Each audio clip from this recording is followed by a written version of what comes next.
Welcome to Real Metal. We're back once again after a long hiatus. I'd like to introduce my panel, JP, Ben, and James. This time around, we're going to take a look at Rob Zombie's Halloween remake. Now, I'm assuming probably most of us have seen this before, JP? Yep, once. Yeah. Oh, yeah. And This is my first time. it was your first time. Okay, well, let's check out the trailer. Inside every one of us, there exists a dark side. Most people rise above it, but some are consumed by it.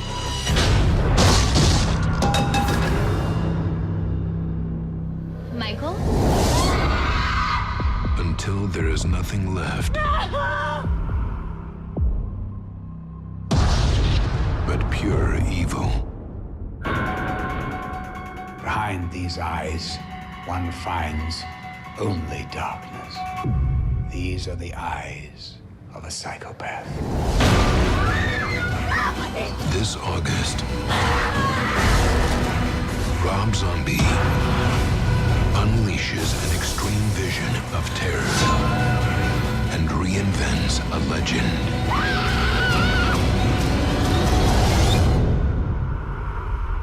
Halloween. Wow, that was cool. This movie has divided fans pretty much. I don't know, do you think we need to do a synopsis? It's a remake of... It's a remake of Halloween.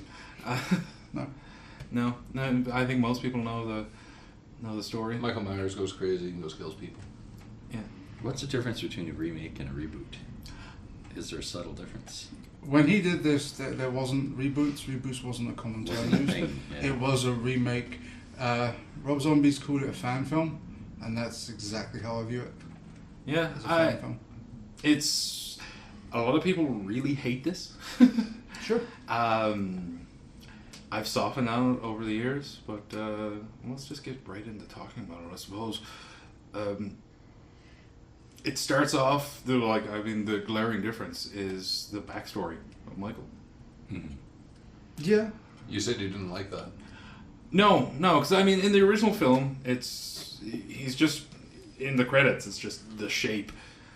We don't know we get to see him as a kid and he kills, and then we see him come back as an adult, and you don't know why. You don't know what his motivation is. You don't know anything about him. He's just this monster that's killing people. And in this one, we get to see his really fucked up family.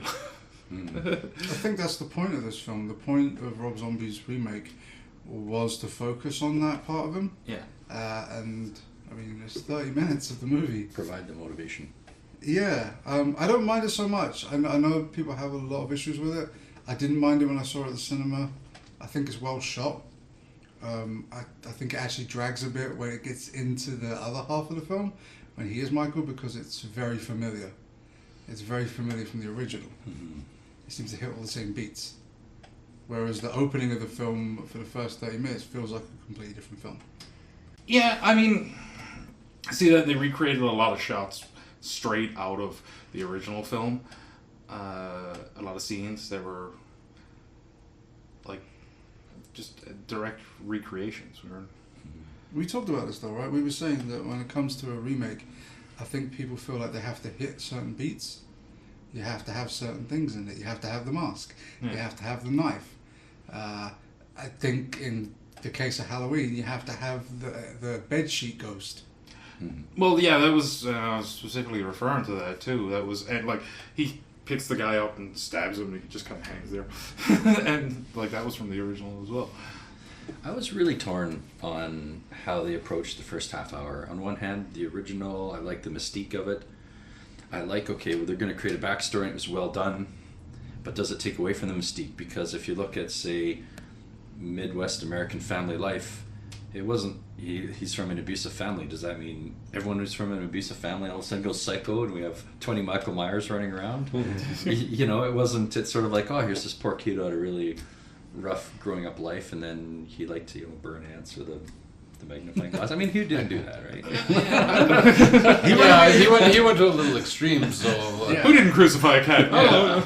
Come on, guys, back up here. I can remember when I was a kid and I'd take out my surgical scalpel and I'd rip apart rats and stuff like that. That was just a regular Monday for me. You remember that time you kept a dead cat in your locker, right? Yeah, of course.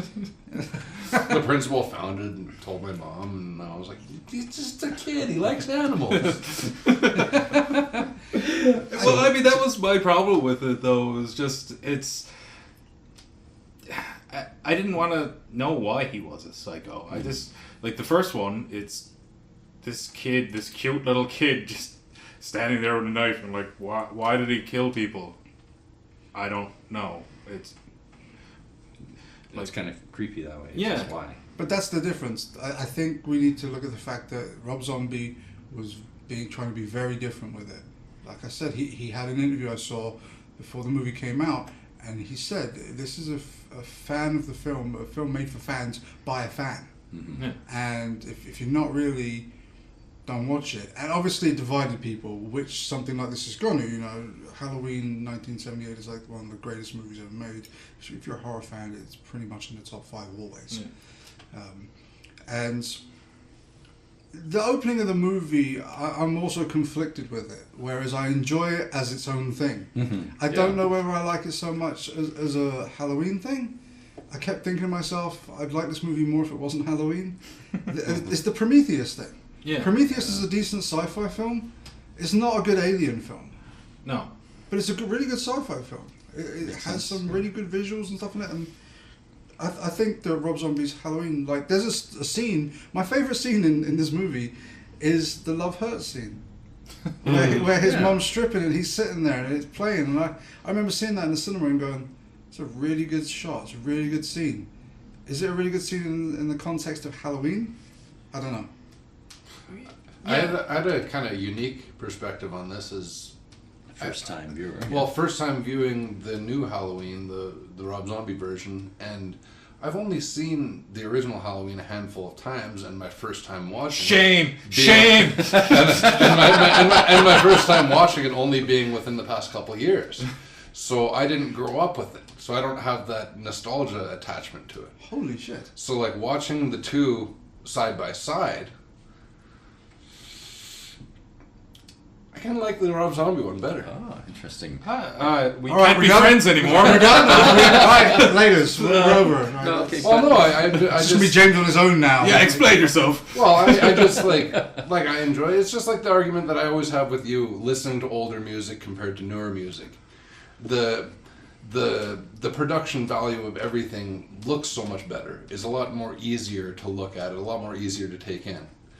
The older one, because it's not as sharp, it's not as crisp, but it does have that mystique. Like I totally get what you guys are saying to it. Having that backstory on the first one and not, or on the new one and not on the first one, I think it totally adds to it.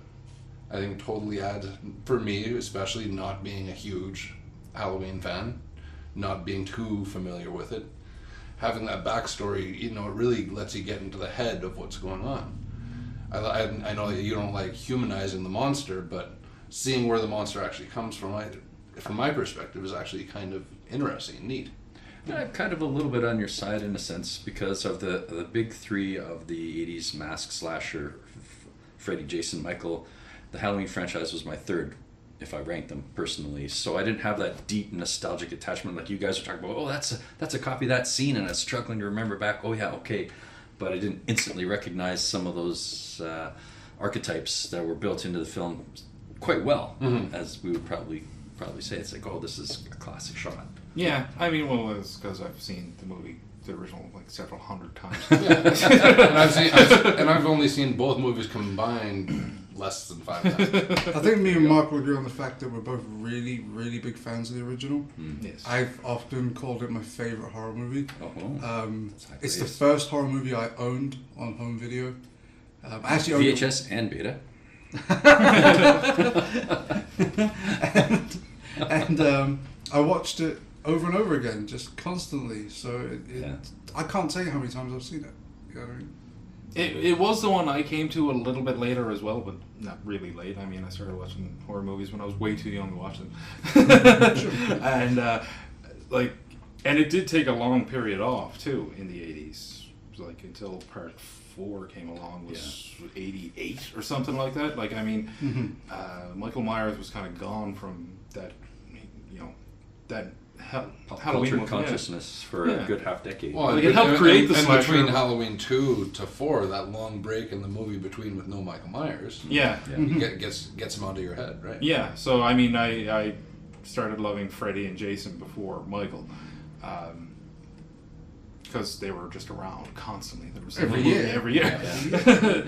So, but after rewatching the original so many times, and like I said, it's an iconic film. It's a classic horror movie, and that's probably why I didn't love the remake so much, because it's just like, what? Why are you redoing my favorite thing? I mean, it was Rob Zombie, right? So it has Rob Zombie all over it. Yes. It feels like one of his movies. And the cameos, holy cow. Oh, yeah, I've actually Cameos. listed Yeah. them. Let's talk about. Oh yes, let's I've- do a cameos. I have listed the cameos. This is insane. Obviously, Malcolm McDowell playing Dr. Loomis. Not so much a cameo, but that's you didn't just get anyone to do it. Yeah. You can't be Donald Pleasance, but you can be Malcolm McDowell. Yeah, and it's a totally different character. I think everyone sort of ended up loving Donald Pleasance, Dr. Loomis, especially over the franchise and stuff like that. And Malcolm McDowell's portrayal wasn't he wasn't a lovable character at all. He was a bit of a dick, but it was his own take on it. But yeah, Yeah, he's Malcolm McDowell, right? Yeah. He's much more visceral. yes, Yeah, and okay, so just some of the others. Dee Wallace playing Mother Strode. yeah, Mother Everything. Yeah, wonderful. I mean, Dee Wallace should have an award for the greatest on-screen mother in history. She did everything. Critters, E.T., the lot. Danny Trejo.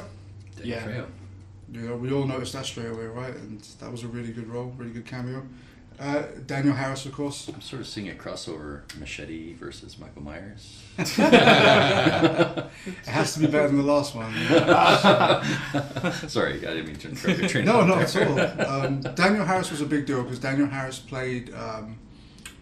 She played. Oh my God, Jamie Lloyd. yes, and that was a big one for me because I loved Halloween 4 when that came out. I thought that was great. It was all over.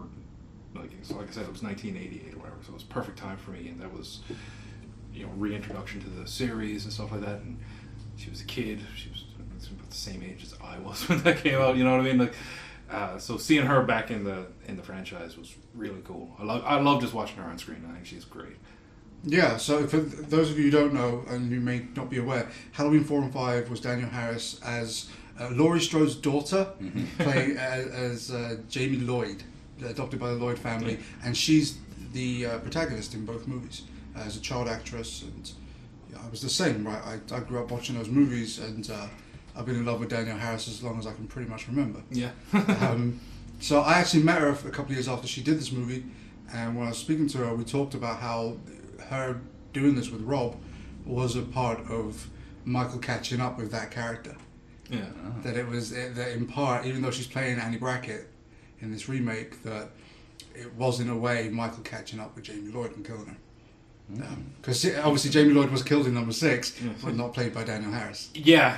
That's right. Super geeky Tying up loose ends. in the Halloween series. Yeah, there's lots of loose ends. Just a few others. Clint Howard, fucking great. Yeah.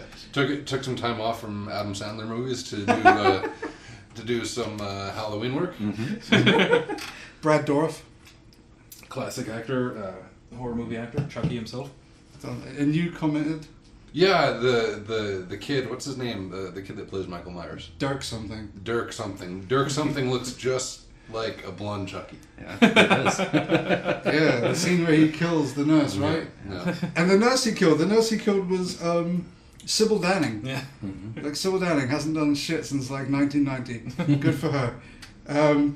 Yeah, also Ken Foree That was great Yep. to see. Yep. It was Rob Zombie's throwing all these classic horror actors in this movie that he's making. He's remaking a classic, and he's throwing all of his favorites in there. Yeah. That was fun. Ken's great to see on film. We saw his panel. We did. At Comic-Con this past year. Or not Comic-Con, sorry, the Calgary Horror Con. 70 years old now. Yeah, and he told some great stories about this film as well, too. I remember watching on the Devil's Rejects special features that when Rob Zombie's looking to do movies and stuff like that, he's looking for actors that are, that he's fans of, that are scene stealers. Like not so much the star of the movie, but just, my favorite scene is this part of this movie, and it's because of this guy, it's because of this actor or this actress. Yeah. And so he tries to get those kind of actors and those kind of actresses to do, those character actors to do those scenes. And I think that what's Ron Howard's brother, like he's a perfect example. Clint Howard, he's a perfect character actor. You can get him to do pretty much anything.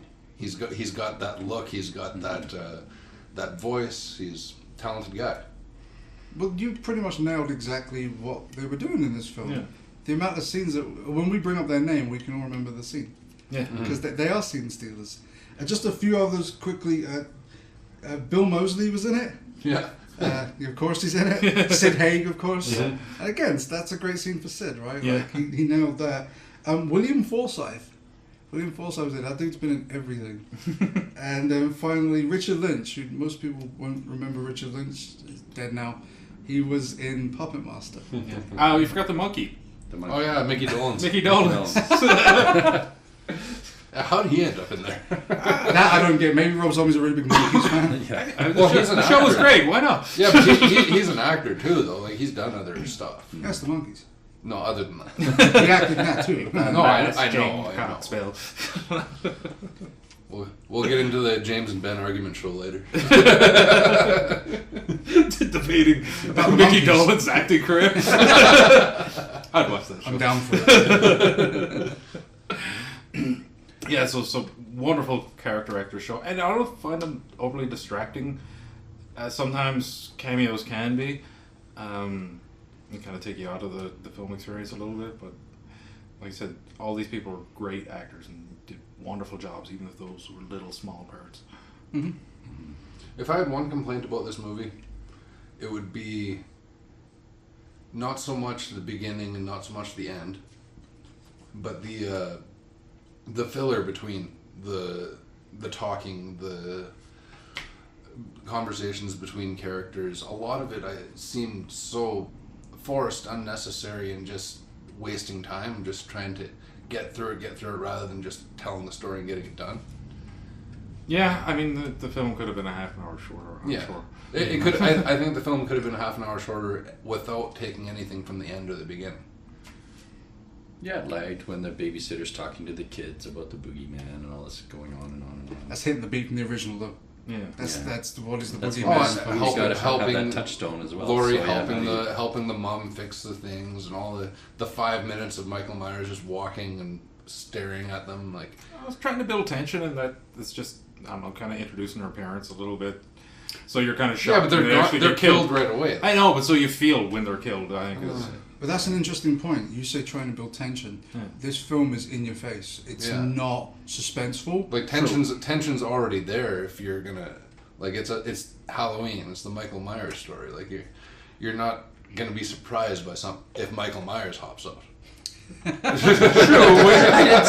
supposed to be anticipating it, and waiting for it, and then when it finally does happen, then there's your payoff. Yeah. Except, in this one, that's a Rob Zombie film. It's really bang in your face, brutal. I thought that some of the brutality came from, in my experience, maybe not so much you guys, but a lot of when the female victim is running away or fighting, they have their clothes on. This one, they all got murdered fairly graphically with no clothes on, and it's like adds that element of innocence or helplessness instead of like, oh, I'm running through the forest with my bra and panties, but they were like butt naked and getting Throw back to the old 80s thing: if you get naked, you get killed. yeah. True, but I mean, that is something I noticed as well, and I kept thinking Girl ran about out the door like she almost escaped topless, and he's Laurie just, never hooked up with anybody. She survives. Yeah, that's the version thing, right? Yeah, That's yeah. and my God, do they keep talking about that? That she needs a boyfriend. Yeah, we get it, Ben Tramer. But yeah, there was a lot of nudity in this. It was way more in your face. I'm always surprised by the scene with Danielle Harris that she did that. Yeah. She's never done that in anything else, as far as I'm aware, and it was definitely surprising. And the other one with the PJ Souls girl, not PJ Souls, she was completely naked.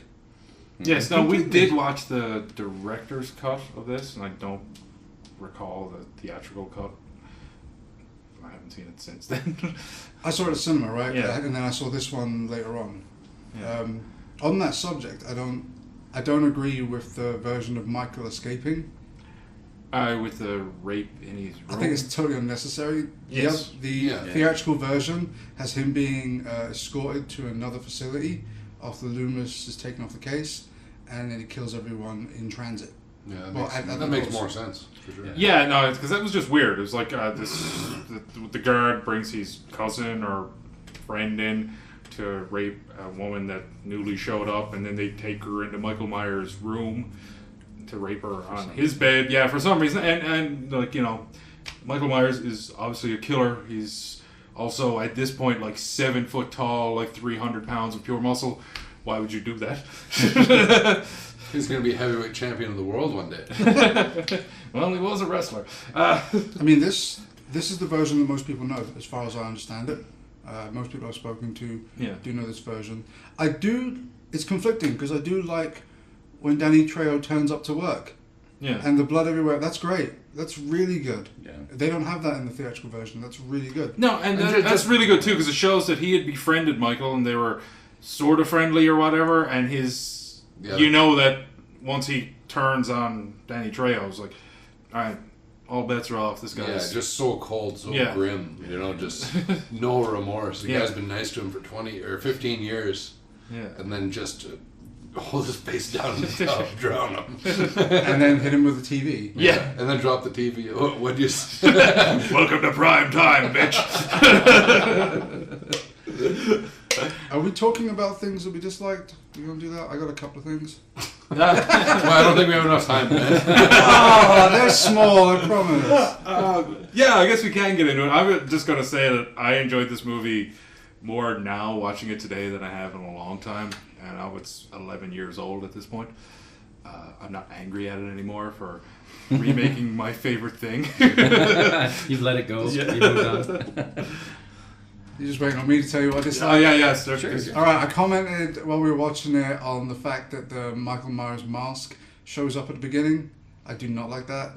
And I do not like where he puts it on and walks down the hall like midget mini-me Michael Myers. Yeah. That is, there's no way did they not review that on film in the editing room and go, oh no, that looks stupid. So that doesn't work for me. He could have just found the mask. Yeah. He could just use the clown mask for that scene. Yeah, right. Like he did it. Yeah, he was wearing it. Yeah, I actually didn't mind the clown mask so much because it's kind of a reference to the original. They should have used the Jason mask for that scene. The The guy comes in to have sex with his girlfriend and has the Jason mask on. Yeah. That would have been great. That would have been cool. A little confusing, but... And the only other thing I'm going to say is, and I've said this before when we brought it up before, when we watched House of 1,000 Corpses, is that it's the fact that he's like 8,000 feet tall. It is ridiculous. He's larger than life, yeah. Yeah, he's a monster, played by Tyler Mane. Who, Sabretooth. He actually trained to be a wrestler here in Calgary at the Heart Dungeon, according to Wikipedia. So I'm going to believe that's true. According to a Wikipedia entry that I entered earlier today. This will get Mark. He'll really like him now. You look like a fool. But yeah, he was a professional wrestler, and then he's moved on to acting. The guy's a giant, intimidating man, and I don't know if Michael Myers needs to be that. No, in my opinion, no. I think that's an influence that came later with, like, Jason. Yeah, They're all getting bigger for sure, and more roided out. larger than life. Yeah. You're afraid of something that's bigger. Yeah. Sure. I think that you're less intimidating if you're, say, 5'10", and somebody that's 5'7" or 5'8" with a mask comes up and starts running after you. I mean, think you're a little less intimidated that way. You're not expecting it, and I think that's scarier if you're not expecting the violence to come from someone that's not huge and intimidating. Because you look at this huge person, you're like, oh wow, you're immediately. Yes. But if it's just a regular sized dude, Which it was. Yeah, more of a Which surprise it was. factor. The original Michael Myers Yeah. is like 5'10". yeah, you're not expecting that level of violence to come from that person, and I think that is more frightening. I'm gonna say, I had those complaints about it. Watching it now, I do appreciate it as a well-made film. It's a well-made, easy watch. I didn't find myself hating on it at all whilst watching it. I did enjoy it. I don't own it, and I don't really plan to. But I can say that I can watch it, and it's a decent movie. Yeah, I'm after warming up to it. I mean, I watched it last year. I watched 1 and 2 last year for another series that I was doing. And that was the first time watching them in like almost a decade, I guess. And I even liked it more this time on this watch. Yeah, it's... Well, it seems like all these movies, every time we get together and do Real Metal, no matter what the result, no matter how bad the movie is, we all tend to kind of like it because we're all watching it together as a group, and it's an experience more than it is a dissecting the movie. I think horror movies are meant to be watched with groups of people. I think that makes them way better. And I think this show is meant to be watched by multiple people. So gather all your friends and gather them around the computer, huddle up, and watch an episode of Real Metal. Or if you're alone, then it feels like you're with friends. That's right. Yeah. Yeah, that's the point about Real Metal, because this is called Real Metal. So let's talk about the metal content of this movie. Yes, well, I mean, Rob Zombie being the director was the main reason we picked it. Music-wise, a lot of hard rock. They're very 70s. Yeah, no, that was a weird part. Yeah, so, set in the 90s. the Very movie 70s takes music. place in, what was it? 95 or something 81 like that. and 96. 96. So the musical choices for 96 were a little weird. Yeah, so we had Kiss, we had Rush, we had Alice Cooper, Blue Oyster Cult. So definitely some of his old favorites that Zombie obviously grew up on. Yeah. Well, the Blue Oyster Cult was a good throw because Michael Myers' sister was listening to that in her headphones when she was killed. Mm-hmm. And then the girl in the old Myers house, who's fucking that fucking scraggly looking guy, she flips the radio, and then switches, and then Don't Fear the Reaper's playing. Yeah, which, I mean, if you turn on a radio right now, wherever you are, and start dialing around, it's probably playing. Yeah. Yeah, so not a lot of metal content per se. I mean, there wasn't just as compared to some of the films we reviewed. This was a straight up horror movie with just a very slight hard. It was sort of metal in spirit, but not in terms of imagery or soundtrack or demons from a record being played backwards or whatever. Hard rock as well does have that crossover into metal. Sure does. If you're into metal, hard rock, there is a blurred line there. If you're I'm into, totally fine with that. I think there's a blurred line between horror movies and heavy metal too. Yep. Oh yeah. I think it's just one and the other. They kind of go hand in hand. Yeah. Well, I've heard people complain about Rob Zombie's films. He's always got long-haired guys in them. It's like, well, 'cause he's a musician and everyone he knows has long hair. That's his life. Playing to his audience as well. Yeah, exactly.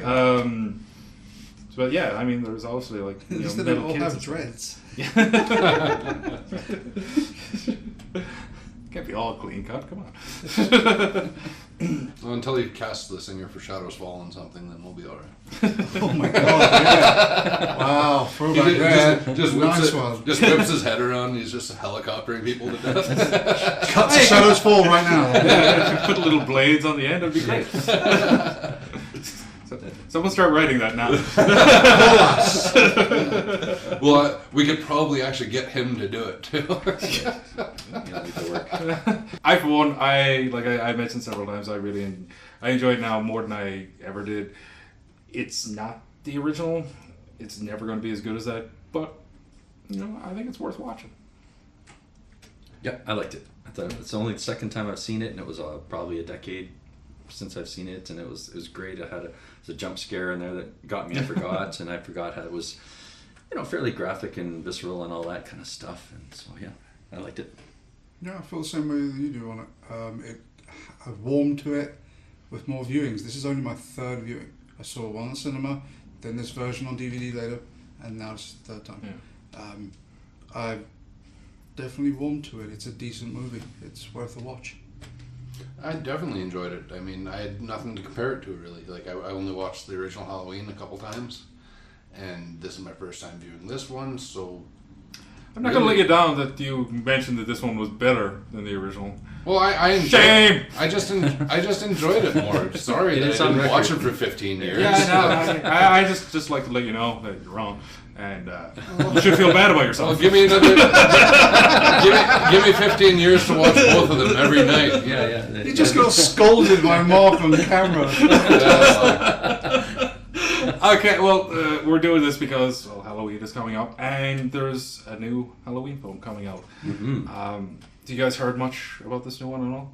Not a bit. No? We've talked about it on our podcast, Yes. and we're going to talk about it again, obviously. I've watched one trailer, haven't watched the other one. I might watch it tonight, actually, because we've been talking about it today. I'm interested. You know, the Jamie Lee Curtis and everything, different angle on the story. Yeah, I'll watch it, sure. Speaking of silver foxes, Jamie Lee Curtis. They didn't hear you talk about the Silver Fox with Malcolm McDowell. Oh, yeah. Malcolm McDowell, Silver Fox. Yeah, I'm pretty excited for this new film. Actually, I'm hoping I'm not going to be let down because I'm starting to get really excited about it. It's kind of throws out a lot of canon, but I think that's probably okay because it gets a little weird in the Halloween universe as we keep going. Oh, it's a mess. But yeah, it's see Jamie Lee Curtis return to the series yet again. Discounting the first time she returned in H2O. It's fifth time. Fifth, 1, 2. two, yeah, okay. 1, 2. H2O. Resurrection. Yeah, I kind of forgot about that. Everyone tries to forget that now. Yeah. So yeah, and as far as I know, if you don't want spoilers, this is kind of a spoilery thing. It takes place right after the first one. Yes. So it's an interesting take on it. Really How's that excited. possible? Isn't Jamie Lee Curtis like 40 years older? Yeah, but it takes place 40 years after Yeah, I the was first gonna one. say. I was with you on that one. It's like, how's that possible? It means if we do timelines, Yeah. it means that after the first one, there's a new timeline now. Yeah. There's now the third. He got captured. He went to the. That's a reboot. Fourth time. Yeah, that's a reboot. So yeah, it's excited to see It's it. going to be good. Yeah. And does it come out on Halloween? No, just before. Oh, come on. That's How a- did that's a- how did the that's a- marketing department miss that? Yeah, one? no Fuck kidding. that up. Seriously. Yeah, Halloween's like a Let's put it on Tuesday. It's December not a great day for 24th. movies. All right, it's a yeah, true. it's a Blumhouse picture, so that could go either way. Jump scares. Fake endings. No talent. Sorry. They've done some decent movies. What happened there? He was Cringy. ripping. Blumhouse. Yeah, Blumhouse, a new one. They have a thing where they keep like you've seen the Sinister movies, right? They do that in that. Yeah. They do the jump scare endings, and one of them is literally just him, like superimposed, popping up in front of the camera. It's awful. Okay, well, that's going to do it for another episode of Real Metal. I'd like to thank all you guys for watching. Hopefully we can do more of these in the future as time permits, because that was a long break between episodes. Before we go, why don't we get to some plugs? GP? Oh, check out metalrules.com for all your heavy metal news, reviews, and interviews. Ben? Check out Creepy Clothing, where I got this awesome shirt from. Yeah. You may not be able to tell from there. It's got critters on it. They're hiding. They're hiding amongst the flowers and stuff. So yeah, check them out. Creepy Clothing. Check out Gales of Avalon, mine and Mark's band. We're pretty good.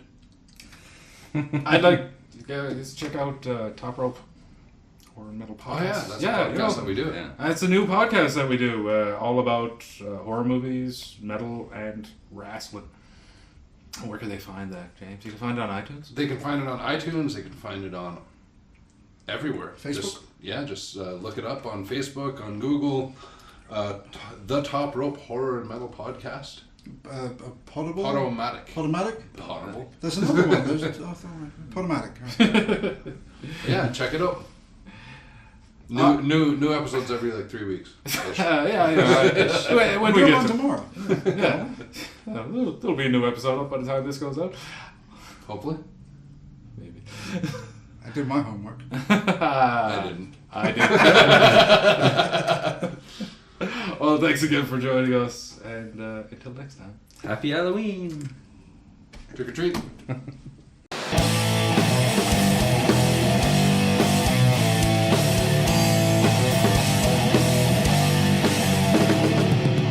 Hi, here we go.